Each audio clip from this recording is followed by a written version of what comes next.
Endotracheal intubation is an important part of airway management. It is best learnt through practice under expert supervision, in our opinion first on a mannequin and then on elective, uncomplicated and fasted patients. This lesson aims to prepare you for these practice sessions, and our narrow focus is teaching the manual skills that will increase your chances of success.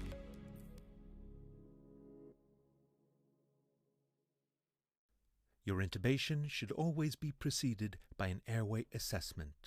What equipment and personnel does the patient in front of you require? Are there complications you suspect may arise, and is everyone on board with the plan if they do? First, place the patient in an optimal position with the pillow tucked underneath the shoulders. Raise the head relative to the body into the so-called sniffing position. Your goal is to achieve a line of sight to the vocal cords in order to pass the tube through them into the trachea. This requires a laryngoscope. We will teach the traditional direct laryngoscopy, but for filming purposes we use a video laryngoscope that has the same shape. Have the patient inhale 100% oxygen through a tight-fitting mask.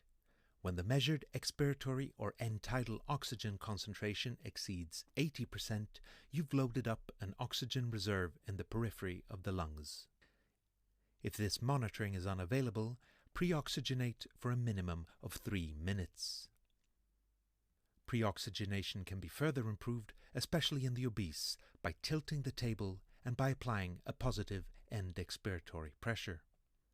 This extra oxygen in the patient buys you potentially life-saving time if you have unexpected airway difficulties, precious time to call for help or try more advanced techniques.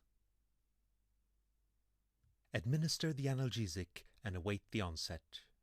Laryngoscopy is very painful and requires drugs to alleviate sympathetic response and airway reflexes. Next, administer the hypnotic. The patient gradually loses consciousness, airway muscle tone, and respiratory drive. From this point on, the patient's breathing is your responsibility. A paralytic facilitates intubation.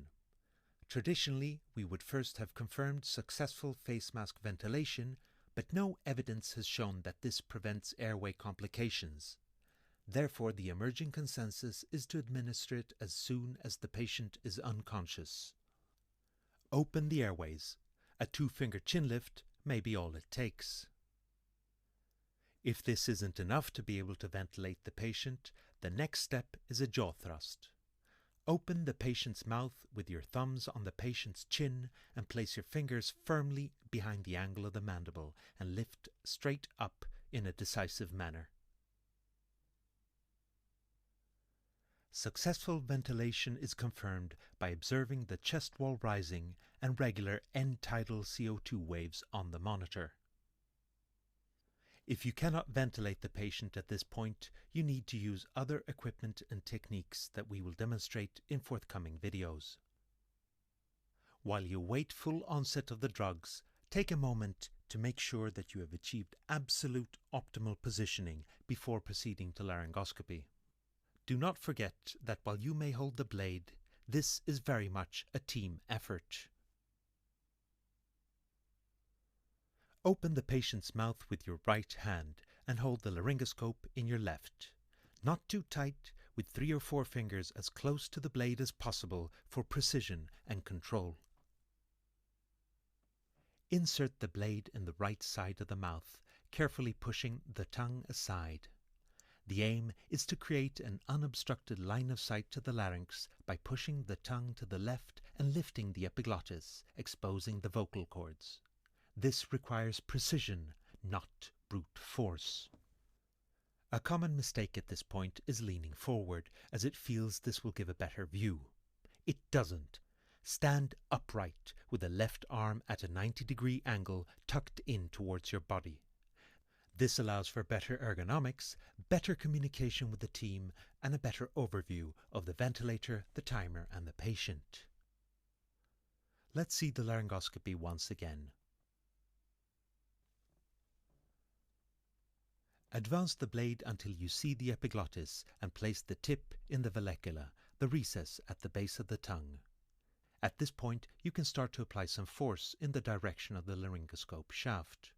Sometimes a light external force on the larynx can make the vocal cords spring into view. Ask for your assistant's hand and move it to apply backwards, upwards, rightward pressure, or burp for short. Make sure you don't pinch the lips and do not exert any pressure on the front incisors. By now you hopefully have a clear view of the opening of the trachea, a dark slit between the pale vocal cords. Insert the tube carefully. Sometimes a gentle rotation is required to pass the vocal cords. Advance the tip until the cuff has disappeared and the vocal cords are between the two black lines. Ask for inflation of the cuff and carefully retract the laryngoscope. Hold the tube firmly while you confirm that it's lodged in the trachea and not the esophagus. The gold standard is return of end-tidal carbon dioxide over several respiratory cycles. Be very cautious when interpreting the other signs traditionally used. Auscultation finds on both lungs, condensation in the tube, and the symmetric rise of the chest wall, as these may very well be positive despite an esophageal intubation. When you're absolutely certain that the tube is in the trachea, secure it with tape and initiate mechanical ventilation. Congratulations, you have now performed an endotracheal intubation. For more videos on anesthesia and critical care, go to interanest.org or subscribe to our YouTube channel.